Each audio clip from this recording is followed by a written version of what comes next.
അമേരിക്കയിലെ മാർക്വറ്റ് യൂണിവേഴ്സിറ്റി ക്യാമ്പസിലുള്ള പ്രശസ്തമായ church of the ജെസ്യു ദേവാലയത്തിൽ അതിക്രമം നടത്തിയ പ്രതിയെ പോലീസ് അറസ്റ്റ് ചെയ്തു.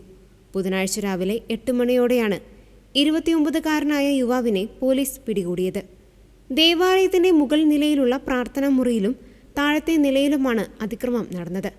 ദേവാലയത്തിലെ വിശുദ്ധരുടെ രൂപങ്ങൾ തകർക്കുകയും മേശകൾ മറിച്ചിടുകയും മെഴുകുതിരികൾ നിലത്ത് വലിച്ചെറിയുകയും ചെയ്തു.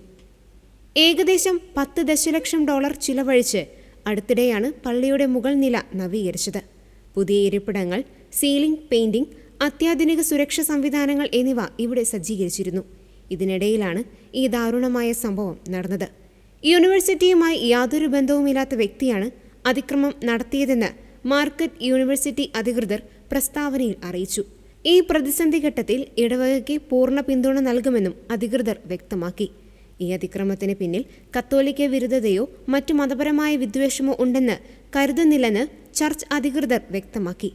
സംഭവത്തെക്കുറിച്ച് മാർക്വറ്റ് യൂണിവേഴ്സിറ്റി പോലീസ് കൂടുതൽ അന്വേഷണം നടത്തി വരികയാണ്.